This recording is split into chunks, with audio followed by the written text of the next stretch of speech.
ಜೀವನದಲ್ಲಿ ಬೆರಕೆಗಳ ಸಹವಾಸಕ್ಕಿಂತ ಹರಟೆ ಕೀಟಲೆ ಮಾಡುವವರ ಜೊತೆ ಉಪವಾಸ ಇರೋದೇ ಮೇಲು.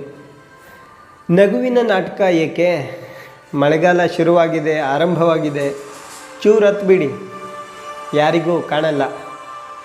ಸಾಲ ತೀರಲಿ ಅಂತ ಜ್ಯೋತಿಷ್ಯರ ಹತ್ರ ಹೋದರೆ ಪಾಪ ಅವ್ರ ಮಗಳ ಮದುವೆಗೆ ಮಾಡಿರೋ ಸಾಲಕ್ಕೆ ಅವರು ಕವಡೆ ಹಾಕ್ತಾಯಿದ್ರು. ಇಲ್ಲಿವರೆಗೂ ಕಾದೆ ಎಲ್ಲ ಸರಿ ಹೋಗುತ್ತೆ ಅಂತ ಕೊನೆಗೆ ಅರಿವಾಗಿದ್ದು ಒಂದೇ, ಬದಲಾವಣೆ ನನ್ನಲ್ಲೇ ಇದೆ ಅಂತ. ಸಾಗೋ ರಸ್ತೆಯಲ್ಲಿ ಕಂಡವರೆಲ್ಲ ನಮ್ಮವರಲ್ಲ.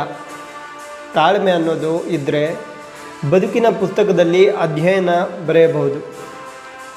ಕಾದು ನೋಡೋಣ, ಒಂದು ದಿನ ನಮ್ಮ ಜೀವನವು ಬದಲಾಗಬಹುದು ಅಲ್ವಾ? ಒಂದು ಅನುಮಾನದಿಂದ ಯಾವ ಸಂಬಂಧವೂ ಮುರಿಯೋದಿಲ್ಲ. ಆದರೆ ಅದೇ ಅನುಮಾನ ಸತ್ಯ ಆದರೆ, ನಿಜ ಆದರೆ ಯಾವ ಅನುಬಂಧವೂ ಚಿಗುರೋದಿಲ್ಲ. ನೀತಿ ಮಾತು ಹೇಳೋರು ನಿಯತ್ತಾಗಿರಬೇಕು, ನಿಯತ್ತಾಗಿ ಇಲ್ಲ ಅಂದವರು ನೀತಿಪಾಠ ಹೇಳಕ್ಕೆ ಹೋಗಬಾರದು. ಆಯಸ್ಸು ಮುಗಿಯುವವರೆಗೂ ಮಾತ್ರ ವಯಸ್ಸಿನ ಲೆಕ್ಕಾಚಾರ. ವಯಸ್ಸು ಇರುವವರೆಗೂ ದುಡಿಯುವುದೇ ಮನುಷ್ಯನ ಗ್ರಹಚಾರ.